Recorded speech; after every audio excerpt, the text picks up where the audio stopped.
Okey, kemudian soalan dia nyatakan pemboleh ubah dalam eksperimen ini. So suhu kukus air kita ambil je dekat sini untuk manipulasi, gerak balas kita ambil je dekat sebelah kanan.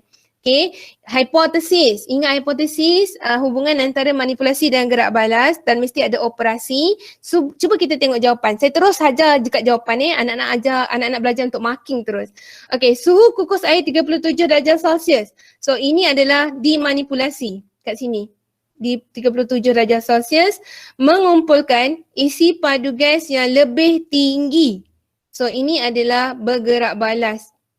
Dan bergerak balas dalam hipotesis ni guna terus direct dekat jadual. Lagi senang kan?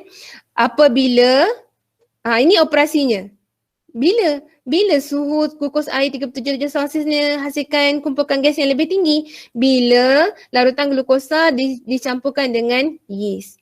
Anak-anak bayangkan ni, kenapa kena ada operasi ni kan? Okay, let's say lah saya padam. Saya tak nak guna operasi. Ni tak nak guna. Cuba tengok ayat yang terhasil.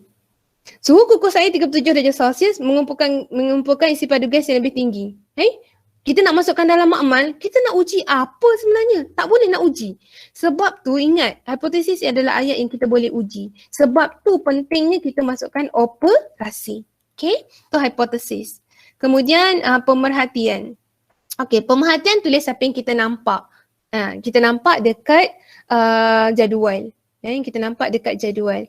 So apa yang berlaku PBB nampak kaitkan dengan PDM. Isi padu gas yang dikumpulkan, PBB kan, bergerak balas kan, pada suhu 37 darjah Celsius, sebab saya nak buat bandingan, adalah lebih tinggi. Isi padu gas lebih tinggi. Jangan guna nilai, guna bandingan, lebih tinggi, lebih rendah. Okay, daripada suhu kukus air 17 darjah Celsius. So ni PDM yang kedua. Nampak kan? Pemerhatian, kita tulis balik apa yang kita nampak dekat jadual tapi kita buat bandingan dia. Kalau khusus, direct untuk suhu tu sahaja. Apa yang dia tanya je. Inference sebab kepada pemerhatian. So kena ada PBB tak nampak. PBB tak nampak kita adalah tadi proses penampaian dekat jadual. Ni. Tengok dekat soalan. Ke atas proses penampaian glukosa. So ini adalah PBB tak nampak. So ini clue untuk jawab inference. Proses penampaian sangat aktif pada suhu berapa? Suhu 37 lah, sebab tu bacaan isi padu gas lagi tinggi. So proses penampaian sangat aktif pada suhu 37 darjah Celsius berbanding suhu kukus air 17 darjah Celsius. Nampak tak? Saya tak masukkan pemerhatian pun. Saya direct terus masukkan inference. Syaratnya inference mesti kaitkan dengan PBB tak nampak. Kalau soalan tak ada, anak-anak fikirkan apakah teori sebab munasabah di sebalik pemerhatian yang diperoleh. Okey, kemudian kita tengok pula pada DSO. DSO bagi, okey terus ambil penampaian. A, penampaian. Penampaian tadi saya cakap proses kan? Ialah B ni proses. Yang ditunjukkan oleh C. C apa? Pemboleh ubah bergerak balas nampak. Oleh isi padu gas yang dihasilkan. Dia tak cakap pun lebih tinggi, lebih rendah sebab ni adalah DSO umum. Okay. Apabila do. Apabila glukosa dicampurkan dengan yeast. So A ialah B yang ditunjukkan oleh C PBB nampak apabila D operasi yang kita buat. Inilah tips dia. Okay. Ni tips dia. Right. Okay, ini soalan pengelasan. Last kali tandakan betul bahan yang menggantikan larutan glukosa. So mesti ada, bahan tu mesti ada glukosa yang tinggi. So jawapannya tandakan betul, right So tandakan right pada ruang yang disediakan. Alright, macam tu saja dapat 1 markah. Okay, habis. Sekarang ni kita nak tengok merancang eksperimen. Okay, merancang eksperimen. Soalan dia ada 10 markah dan ada 3 bahagian, A, B dan C. Okay, soalan merancang eksperimen ni ada 3 bahagian, A, B dan C. A, penyataan masalah 1 markah. B, hipotesis 1 markah. C ada 8 markah. Kat mana? Tujuan pemboleh ubah dia akan bagi 2. Anak-anak kena nyatakan 2 pemboleh ubah tu. Kalau dia tak bagi, nyatakan pemboleh ubah saja, bagi 3 pemboleh ubah. Nanti kita tengoklah yang tu kan. Prosedur 4 markah. Okay, penjadualan data 1 markah. Dia mungkin boleh tanya tentang bahan dan radas, mungkin boleh tanya, tapi bahan dan radas ni cara nak buat dia ialah kita tengok apa yang tak ada. So kita masukkan sekali semua bahan radas, tambahkan satu yang kita tengok dia tak ada, kan? Tapi kita tak buat latihan tu hari ni lah. Itu kemungkinan boleh jadi keluar sebab macam saya kata tadi KSSM penuh dengan kejutan. Okay. So soalan satu kita baca ni situasi tau. Dia akan bagi situasi. Nabila mengalami batuk yang berpanjangan hampir 2 minggu. Walaupun dia telah makan ubat yang dibeli daripada farmasi. Dia makan ubat batuk tapi dia beli di farmasi, batuk dia tak berkurangan. Akhirnya dia berjumpa dengan doktor. Doktor telah memberikan preskripsi antibiotik untuk merawat jangkitan bakteria yang menyebabkan batuk tersebut. Selepas dia ambil antibiotik, batuk dia pun sembuh. Ayat last ni adalah clue untuk kita jawab soalan. Clue. Tapi sebelum jawab soalan, kita kena identify dulu apakah pemboleh ubah daripada situasi yang diceritakan. So pemboleh ubahnya apa? Kalau bergerak balas, batuk. Kalau makan ubat batuk dekat farmasi je tak sembuh pun batuk dia. Bergerak balas kan hasil dia. Tapi makan antibiotik, batuk dia sembuh. So keadaan batuk tu adalah dia punya bergerak balas. Manipulasi, apa yang beza? Ambil ubat batuk, tak ambil antibiotik, batuk tak sembuh. Tapi kalau ambil antibiotik, batuk boleh sembuh. So pengambilan antibiotik, kehadiran antibiotik boleh dijadikan sebagai dimanipulasi. So sekarang ni kita tengok soalan. Macam mana nak jawab pernyataan masalah? Okey, kena ada pemboleh ubah dua ni dalam kita punya pemikiran ataupun anak-anak tulis je kat kertas soalan tu. Dua pemboleh ubah ni. Okey, buat pernyataan masalah. Mesti ada manipulasi dan gerak balas macam kita buat tadi. Dan dia adalah ayat pertanyaan, ayat soal. Dan wajib ada tanda soal. Wajib ada tanda soal. So apa contoh ayat pernyataan masalah? Mestilah ada ayat tanya. Apakah kesan pengambilan antibiotik terhadap keadaan batuk? Apakah kesan pengambilan antibiotik terhadap keadaan batuk?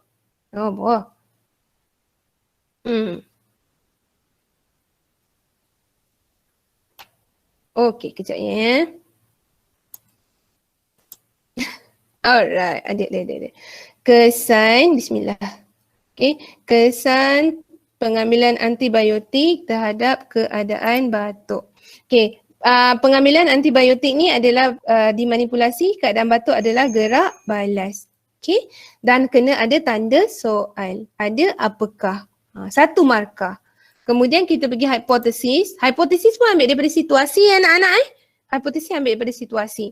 Mesti hubungkan gerak balas dan juga manipulasi. So pengambilan, ni ayat, saya buat terus buat ayat pernyataan. Pengambilan antibiotik menyembuhkan batuk. Pengambilan antibiotik ini adalah PBB. Apa yang berlaku? Ini PDM. Silap dah. Ini adalah dimanipulasi. Kita ambil antibiotik boleh menyembuhkan batuk. Gerak balas dia. Okay. Maksudnya hipotesis ambil daripada situasi. Okay. Sekarang ni kita nak jawab soalan C. Soalan C, abaikan terus situasi. Situasi tadi abaikan, kecuali kena ada dalam fikiran dia cerita pasal antibiotik. So kita dalam fikiran kita nak buat eksperimen tentang antibiotik. Ingat tu, tengok manipulasi tadi kan. Okay, abaikan situasi tadi, bukan nak cerita batuk dah, nak buat eksperimen. Tapi kena tengok pula apa bahan radas yang dia bagi. Okay, gunakan 2 cakra kertas turas. Agar-agar nutrien steril, larutan kutu bakteria, Bacillus subtilis, faucet steril, picagari.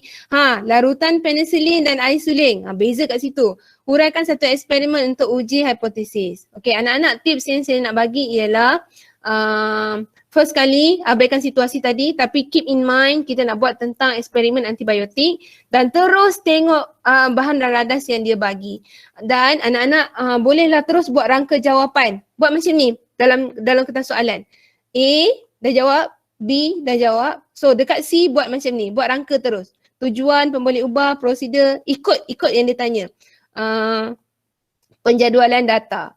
Prosedur mesti lukis rajah. Okey, nak mudah jawab, first kali caranya adalah kita, tengok cara kita buat ni nombor 1, nombor 2 dah settle. Kita lukis rajah dulu sebab kita nak cari idea, nak buat eksperimen apa. Dah dapat rajah, kita identify pemboleh ubah. Kemudian kita terus buat tujuan, barulah kita buat prosedur, last kali penjadualan data. Last kali penjadualan data. So sekarang ni kita nak terus lukis rajah. Okay, bila kita lukis rajah, ni rajah dia. Okay, ni rajahnya. So kita ada apa tadi? Pirempetri. Terus lukislah anak-anak. Pendek cerita dia terus lukis rajah. Okay, bila dah lukis rajah dekat sini, dekat nombor 3 ni, kita lukis rajah. Kita teruskan pula untuk mencari pemboleh ubah pada rajah. Cari pula pemboleh ubah pada rajah. Okay, apa pemboleh ubah dia? Ambil tengok dekat gambar. Kehadiran penicillin. Okay, manipulasi. Apa yang berbeza dari awal eksperimen? Yang ni penicillin. Yang ni isolin. Isolin kawalan. So kita nak tengok penicillin. So A ada penicillin, B tak ada penicillin. Ada tak ada adalah kehadiran penicillin. Okey. Kemudian gerak balas. Hasil kalau ada penicillin ni mesti ada terbentuk kawasan jernih. Cuma nak guna keluasan ke kehadiran? Okey, anak-anak tips dia. Kalau manipulasi kehadiran penicillin, maka bergerak balas dia adalah kehadiran kawasan jernih. Kalau manipulasi dia kepekatan penicillin, bergerak balas dia adalah keluasan kawasan jernih. Kalau kehadiran, ingat macam tu je. Dan malah apa yang sama, ni eksperimen ni ada bakteria kan? Eksperimen ada bakteria je, malah dia jenis bakteria. Ingat tu, dah ada skema jawapan dah ni. Eksperimen bakteria je, malah dia jenis bakteria. Okay, alright, kita teruskan. Kesian anak-anak kan, dah 12.30 dah ni. Okay, tak apa sebab tadi kan ada masalah sikit tadi. Okay, alright, sekarang ni kita dah jawab, kita dah lukis rajah, kita dah buat pemboleh ubah, kita nak buat tujuan. Okay, tujuan macam mana? Mesti ada perkataan untuk mengkaji hubungan di antara manipulasi dengan gerak balas. Okay, ingat ada cerita pasal batuk ke? Jawapannya tak ada. Kita tak nak cerita dah pasal situasi. Tak nak. Kalau soalan C ni dia direct dekat eksperimen yang kita nak buat. Tengok kat radas je. Okay, so tujuan dia untuk mengkaji hubungan antara apa? Kehadiran penicillin dengan kehadiran kawasan jernih. PDM dan PBB. Okay. Alright. Seterusnya. Okay. Kita nak tengok prosedur. Prosedur ni nak buat macam mana. Okay. Prosedur ni. Saya tak tulis pula kat sini. Tapi prosedur ni sebenarnya yang penting dia macam ni. Sekejap yang ini. Sekejap saya ambil dan saya besarkan. Okay. Ini tips dia anak-anak, ini tips dia. Maksudnya ayat prosedur tu kena ada apa? Kita kena ada pemboleh ubah mala. Prosedur tu mesti ada pemboleh ubah mala. Kita ceritakan tentang pemboleh ubah mala. Mesti ada manipulasi dan kita sebutkan dahulu manipulasi 1. Sampai dekat situ kita fikir adakah kita terus dapat keputusan? Kalau kita terus dapat keputusan, kita terus jam nombor 4. Terus buat. Kalau dia mengambil masa beberapa hari, kita ulang dulu untuk PDM 2. Okay. Kemudian kita tulis PBB nampak. Okay, jom kita buat sekejap. Sekejap je. Kita cuba juga. Kan. Cuba juga jawab. Okay. Ini tips dia lah. Okay. Sebenarnya tips yang panjangnya dekat yang biru ni. So saya nak short form, nak cepat sikit. Kenapa tadi kita lukis dulu? Bila kita lukis sebenarnya dia jadi panduan tau anak-anak. Sebenarnya lukisan ni boleh jadi panduan tau. Contoh macam ni. Okay, kita ada 2 perimpetri kan. First kali kita nak buat apa? So kita boleh buat nombor 1 kita masukkan dulu agar nutrien kultur bakteria. Lepas tu baru kita masukkan cakera kertas turas. Lepas tu kita tutup, kita seal, kita terbalikkan. Kita biarkan. Betul kan? Okay. Kalau fikir kat sini, terus dapat result ke? Tak terus dapat result. Kalau tak terus dapat result, kita buat dulu ayat nombor 4. Okay, saya ulang balik. Nombor 1, siapkan, masukkan agar nutrien kultur bakteria. Nombor 2, masukkan cakera kertas turas. Ayat nombor 3, ulang semula langkah 1 dan 2 tapi kita gantikan cakera penicillin tu dengan isolin. Ayat nombor 4, barulah kita ambil masa. Okay, barulah kita ambil masa. Dan nombor 5, baru cerita tentang PBB nampak. PBB nampak tau, bukan PBB tak nampak. Okay, jom kita buat sekejap dengan laju. Sempat Cikgu Aisyah? Sempat. Kita boleh sempat insyaAllah. Kita buat sama-sama. Okay. Nombor 1 ni saya cakap tadi ayat dia saya buat dalam kurungan. Anak-anak tak perlu buat benda ni Yang PM ni tak perlu buat. Saya just nak bagi tahu je. Ayat yang pertama adalah ayat manipulasi, ayat mala. Ayat mala. Apa yang kita buat sama? Okay. Pertamanya ialah kita ayat PM. Masukkan apa yang sama? Masukkan agar nutrien nutrien. Jangan tulis tambah. Kalau nak tulis tambah, salah Dan, mesti perkataan dan. Dan kultur bakteria ke dalam piring Petri. Kalau typo tu abaikan nak laju. Ayat nombor 2 adalah ayat pembeli ubah dimanipulasi 1. Okey. PDM. Ini saya nak bagi clue je. Yang ni tak perlu buat. Okey, yang saya kurungkan ni tak perlu buat. Ini clue saja. PDM 1. Okey, ayat PDM 1 apa dia? Cakera kertas turas kan? So letakkan cakera kertas turas yang dicelup penisilin ke atas apa? Ke atas agar nutrien. Okey, dah letak kenalah tutup anak-anak Terus kita tutup lah. Nombor 3 kita terus tutup. Sebenarnya ayat ni ayat yang sama juga untuk piring yang kedua kan. So sebab tu dia ada PM yang kedua. Pembeli ubah mala yang kedua. Tutupkan piring Petri. Lekatkan pita cellophane. Selotip lah tu. Cellophane. Dan terbalikkan. Okey. Fikir, nak terus buat ulang ke nak terus biarkan selama beberapa hari? Result dia dapat lambat kan? So kita kena ulang dulu. So langkah ulang. Nombor 4 ni, kalau result dia dapat lambat, kita buat langkah ulang dan PDM 2 dulu. Pembeli ubah dimanipulasi yang kedua. Okey. Ulang langkah mana? 1 hingga 3 dengan menggantikan cakera kertas turas yang dicelup penisilin dengan cakera kertas turas yang dicelup air suling. Saya short sikit. Air suling. Okey, yang lebih baik cakera kertas turas yang dicelup air suling. Okey, dah ulang, dah ada 2 set, barulah kita biarkan. Masanya kat sini. Masa. Okey, ayat nombor 5 ni sama ada anak-anak tuliskan kat situ masa ataupun alat pengukur. Gunakan apa-apa untuk mengukur. Kalau ada alat pengukur. Sekarang ni tak ada lah. Okey, biarkan selama masa yang bersesuaian 3 hari. 3 hari, 2 hari dah boleh. Okey, nombor 6. 6 adalah ayat PBB nampak. Nombor 6 adalah ayat PBB nampak. Oh, lama. Okey, nombor 6 ni adalah ayat PBB nampak. Sekejap Saya tekan laju sangat tadi. Okey, ayat PBB nampak. Alhamdulillah ada. Okey, ayat PBB. Gerak balas lah Gerak balas nampak. Cikgu boleh pakai gerak balas tak nampak tak? Tak boleh lah, kita nak ukur apa benda yang kita tak nampak. Kita kena tulis apa yang kita nampak Okey, PBB nampak dia apa? Perhatikan dan rekodkan.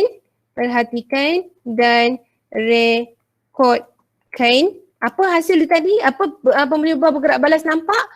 Kehadiran kawasan jernih kan? Kehadiran kawasan jernih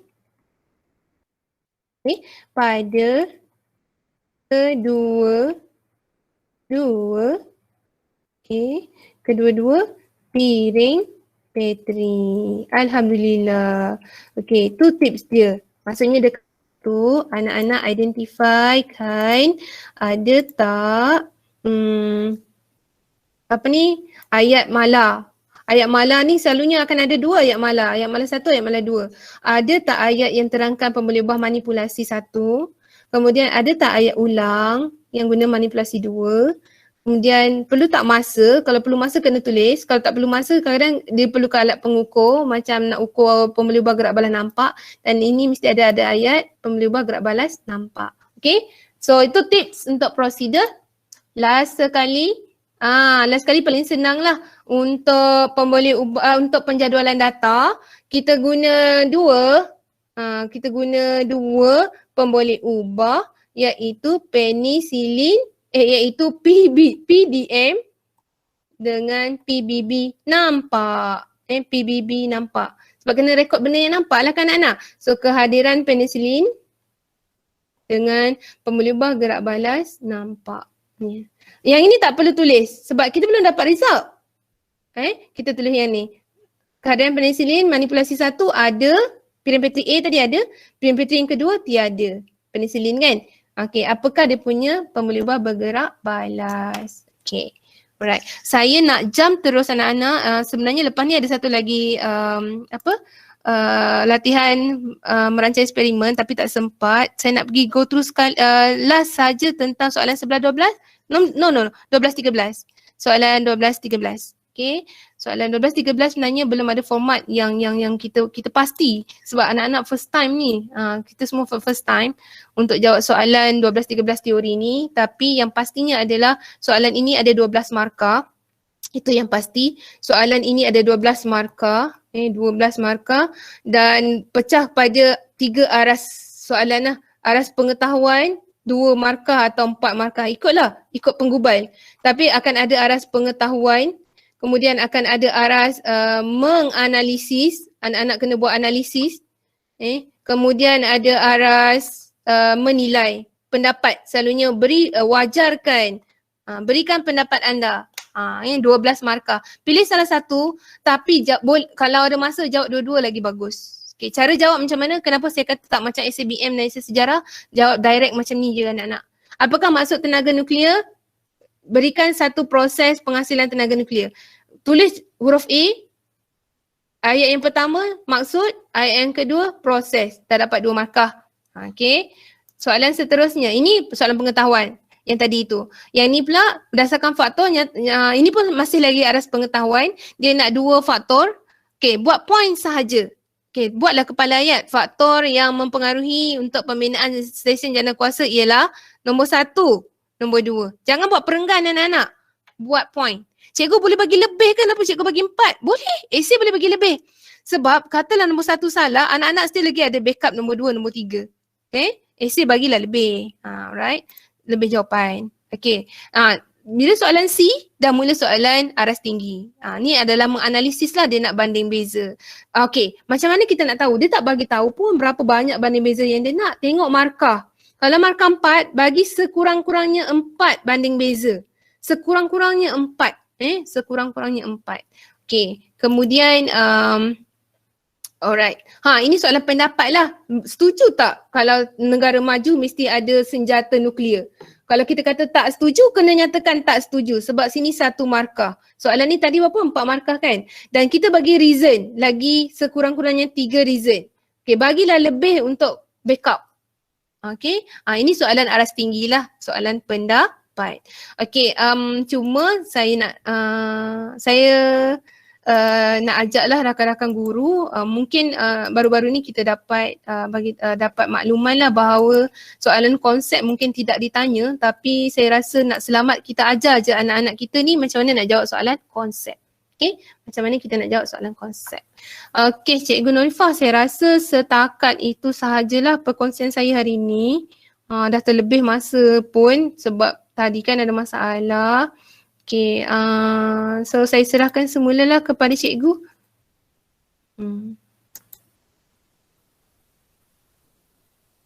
Okay.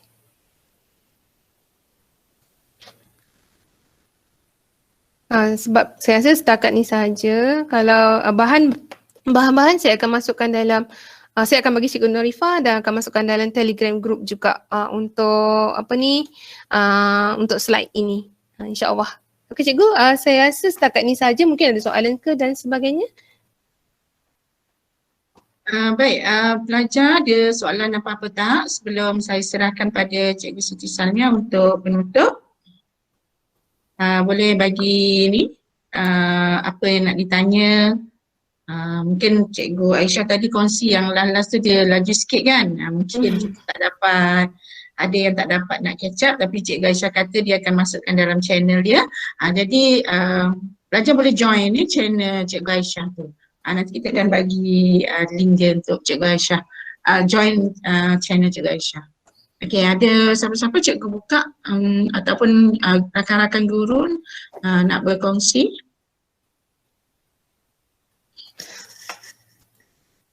Maaflah kita ada laju sangat yang hujung tu. Tapi mudah-mudahan dapat dikuatkan semula, di-highlight semula oleh guru-guru. Dan kita pun masih ada masa untuk latih tubi, insya-Allah kan. Kalau ada masalah sebenarnya boleh je tanya PM direct. Nanti dalam channel tu akan ada Telegram. So anak-anak boleh PM direct lah. Okay. Ada pelajar yang nak bertanya?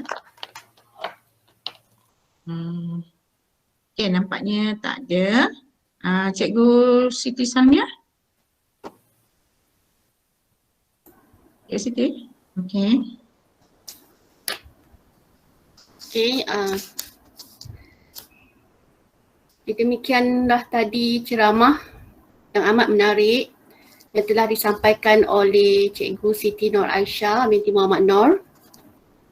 Semoga segala maklumat dan panduan yang telah diberikan semasa ceramah tadi akan dapat membantu kita untuk menjawab soalan sains dengan baik semasa peperiksaan SPM nanti. Jadi sama-sama kita berdoa agar dapat mencapai kecemerlangan dalam mata pelajaran sains, seterusnya dapat mengharumkan nama sekolah dengan keputusan yang cemerlang. Okay, untuk pengetahuan semua, ini bukan kali pertama Cikgu Siti Nur Aisyah menyampaikan ceramah di SMK Sri Pagi. Kami amat bersyukur di atas kesediaan Cikgu Siti Nur Aisyah menerima undangan kami untuk menyampaikan perkongsian ilmu dengan anak-anak Sri Pagi ni. Terima kasih ya Cikgu, jangan siriklah untuk terima undangan kami. Sama-sama, terima kasih banyak dan saya minta maaf lah atas segala kekurangan dan tadi ada hang di situ di sini. Saya minta maaf banyak-banyak dan semoga memberi manfaat lah untuk semua kita, insya-Allah. Okey, maka berakhirlah majlis pada hari ini. Pihak sekolah sekali lagi merakamkan ucapan terima kasih kepada Cikgu Siti Nur Aisyah di atas kesudian beliau berkongsi ilmu dengan kita pada hari ini. Juga ucapan terima kasih ditujukan kepada pihak pimpinan sekolah, terutamanya pengetua, pihak pengurusan, ketua bidang, ketua panitia dan guru-guru sains semualah. Okey, setinggi-tinggi penghargaan juga kepada guru-guru yang terlibat, guru-guru sains yang terlibat dalam ceramah teknik menjawab kertas sains SPM 2021 yang telah memberikan kerjasama yang jitu sehingga majlis ini dapat disempurnakan dengan jayanya. Okay, selaku pengurusi majlis pada hari ini, saya juga menyusun 10 jari memohon ampun dan maaf sekiranya sepanjang majlis ni ada salah silap, kekurangan. Jadi saya akhiri majlis ini dengan lafaz wabillahi taufiq wa hidayah. Wassalamualaikum warahmatullahi wabarakatuh. Okey, belajar-belajar jangan keluar dulu.